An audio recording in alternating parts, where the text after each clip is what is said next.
Hello fellow grower, magandang araw po and welcome to my channel, Late Grower. In this video, i-share ko naman sa inyo kung paano ako mag-alaga ng papaya sa aking bakuran. So dito, meron akong papaya na nakatanim sa 15-gallon container. Meron siyang butas sa ilalim at pati na rin sa gilid. At ang lupa na pinagtaniman ko dito ay pinaghalo-halong clay soil, yung pong ordinaryong lupa lang na nakukuha sa ating paligid, carbonized rice hull, buhangin at compost. Equal parts lang ang ginawa ko doon sa combination na yon para maging buwaghag ang kanyang lupa at maging well training. Pag magtatanim tayo ng papaya sa container, dapat po talaga medyo malaki yung container na ating gagamitin para makayabong yung ating tanim na papaya. Pagdating naman sa pagdidilig ay bihira akong diligan itong aking papaya na nakatanim sa container. Ang papaya po kasi ay napakaselan pagdating sa tubig. Ilang oras lang na mababad sa tubig ang kanyang mga ugat ay pwede nang magumpisang mabulok. So bihirang-bihira ko siyang diligan, pinapanatili ko lang na moist ang kanyang lupa, kagaya niyan, maitim at malamig sa kamay pero hindi basa. Pag panahon naman ng tag-ulan, lalo na pag sunod-sunod ng tag-ulan ay tinatakpan ko ng plastic ang ibabaw ng container.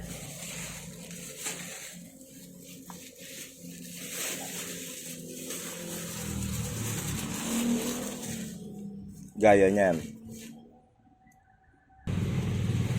Nilalagyan ko lang ng clip para hindi ma-dislocate yung pagkakalagay ng plastic sa container sa paikot ng bunganga nitong aking malaking timba. Sa ganitong paraan ay mananatiling moist ang lupa at hindi siya mabababad sa tubig ulan.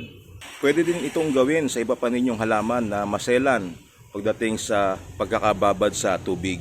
Lagyan siya ng plastic sa ibabaw ng container para pong plastic mulch ang ginagawa lang natin ng sistema dito. Sa pag-aalaga naman, maintenance, yung mga dahon sa ilalim ay tinatanggal ko na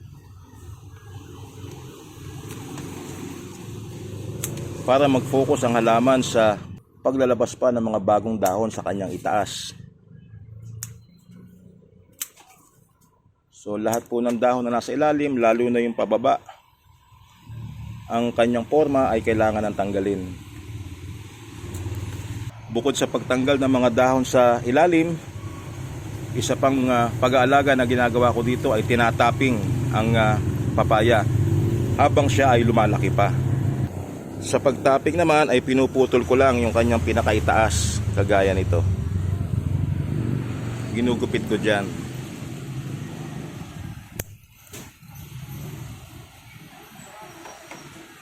Around 45 degree angle ang shape ng pagputol para yung kanyang dagta ay umagos pababa. Pero pwede rin po diretso, wala namang problema rin. Halimbawa, itong papaya na ito sa container ay natapping ko na rin ng ilang beses. Dito sa isang ito yung marka ng pinagputulan ng una. And then yung pangalawa naman ay dito. Ayan, bali ang nangyari, naglabas siya ng panibagong sanga and then meron pa uli sa ibaba. Itong sa ibaba na ito ay tatanggalin ko. Kaya huli ko siya itinanggal para maipakita sa inyo. Ang sa ganon, yung energy ng halaman ay papunta sa pagpapasibol ng kanyang mga bagong dahon sa itaas. So galing dito sa ibaba, na unang putol, ito na yung pangalawa, and then ito yung pangatlo. At dito, naglabas na naman siya ng sanga, ito at itong isang ito. Bukod pa dun sa dumiretso pataas. So tatanggalin ko rin yung sanga na yon.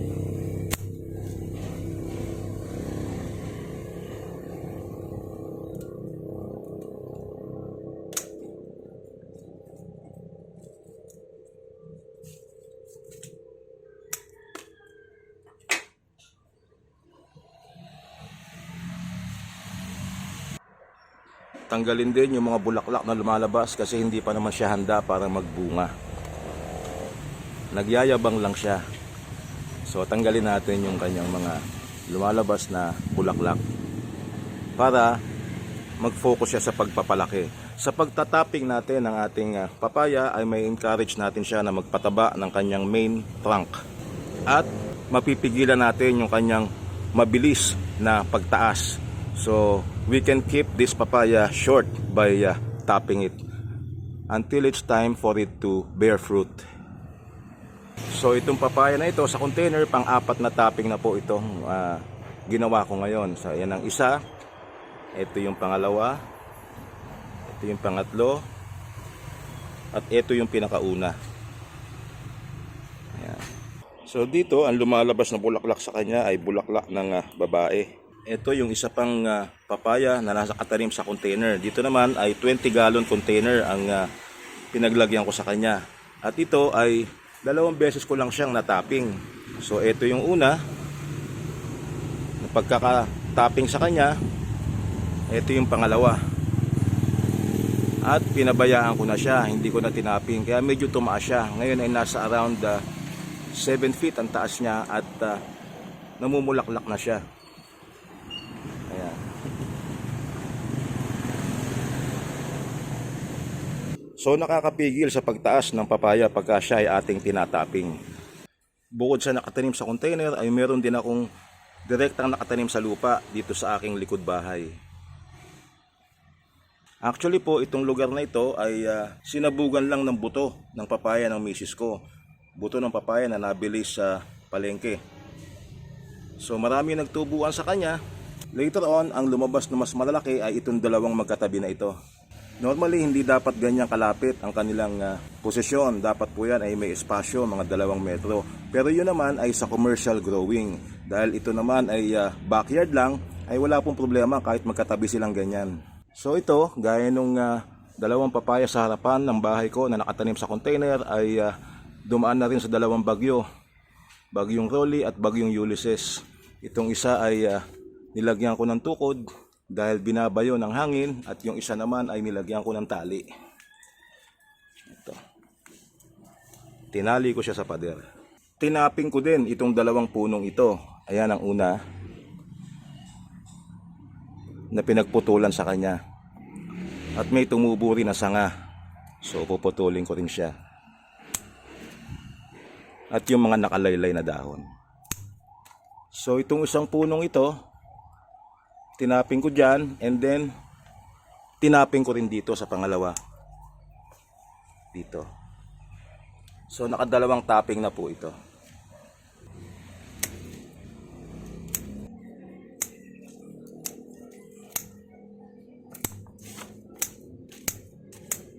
Itong isang ito ay ganun din. Natapping siya sa parting ito. And then ang pangalawang tapping niya ay dito. Galing natin ang dahon. Dito. And then ngayon ay namumunga na siya. Ayan po ang kanyang bunga. Doon pa sa kabila. At may bulaklak pa siyang lumalabas. So maliit pa siya kung tutusin. Ganyan pala kalaki ang katawan niya.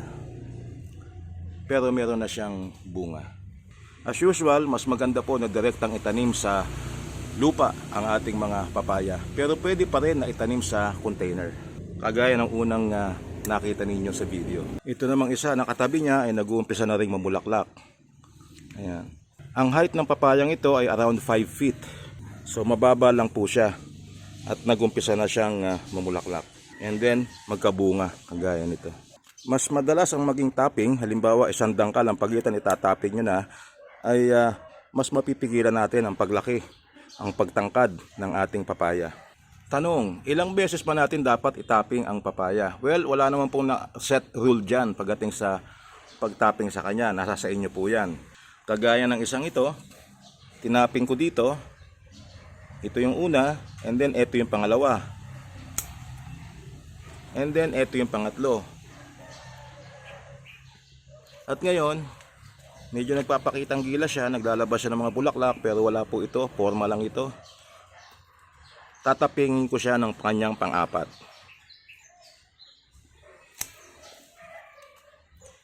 Yan. Parang gusto niya kasing tumangkad eh, so tatapingin ko pa siya uli. So itong isang ito, pang-apat na tapping na ito. Tanggalin din natin yung kanyang mga ibabang dahon. Pag namumunga ng ganito ay hindi ko na siya tinatapping.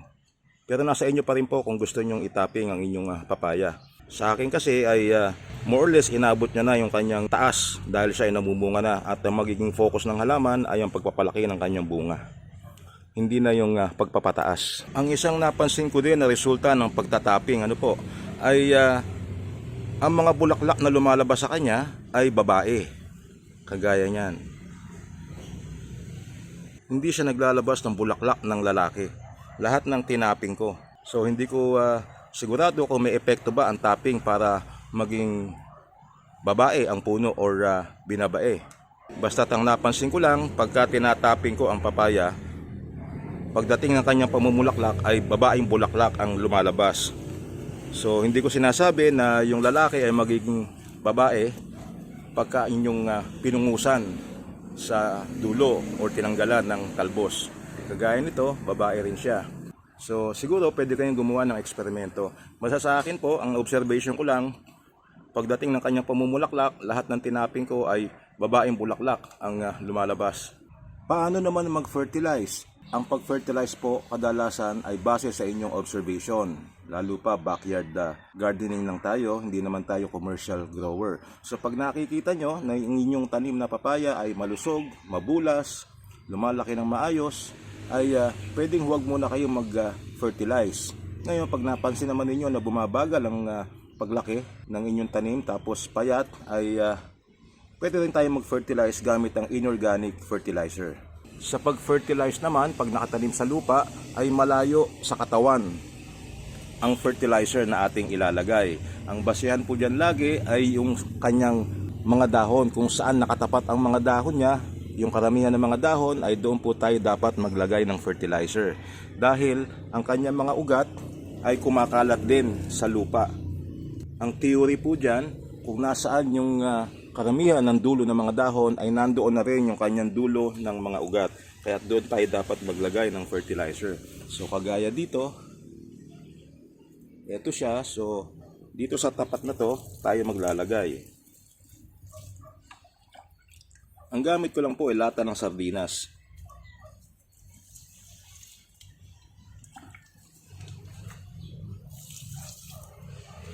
So dito malayo ng mahigit 1 pie. Halos 2 pie ang layo mula sa puno kasi po yung kanyang dahon ay ayan, malayo na rin sa katawan. Anong fertilizer naman ang pwedeng gamitin? Pwede po kayong magbigay ng urea kasama ang triple 14 or calcium nitrate may kasamang triple 14. Pag namumunga na, nakagaya noon, pwede po nating haluan yon ng potash 0060. Pero gaya nga ng sabi ko, kung sa observation naman ninyo ay tuloy-tuloy nalalaki ang inyong tanim na papaya na direktang nakatanim sa lupa, ay kahit hindi na kayo mag-fertilize, lalo kung mataba naman ang inyong lupa. Tanong, dinidiligan ko ba itong aking papaya na direktang nakatanim sa lupa? Well, mula po ito nang tumubo ay hindi ko pa diniligan hanggang sa ngayon na siya ay namumunga na. Nabasa lang ang kanyang lupa nung panahon na madalas ang pag-ulan. Sa kabutiang palad ay hindi naman nabulok ang kanyang ugat at buhay naman itong aking 2 papaya. Paano naman i-fertilize pag ganitong nakatanim sa container? Ang pag-fertilize ko dito ay sa gilid lang po ng container nilalagay ang fertilizer.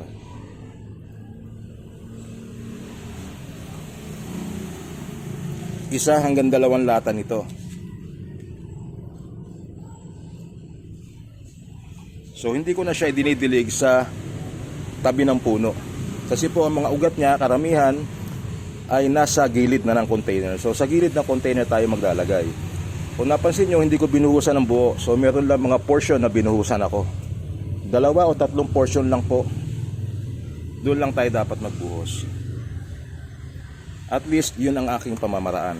Pag ganitong hindi na umuulan ay hindi ko na siya nilalagyan ng plastic para makasingaw din ang lupa. Paano kung tuyong-tuyo na ang lupa? Dapat ba siyang diligan? Yes, kailangan po natin diligan. Sa gilid lang po didiligan natin. Pag tuyong-tuyo na ang lupa, huwag lang natin siyang ibababad sa tubig. At ganyan po ako mag-alaga ng papaya sa bakuran. Nakatanim man yan sa container o direkta sa lupa. Maraming salamat po sa panonood and hope to see you in my next videos. Bye-bye!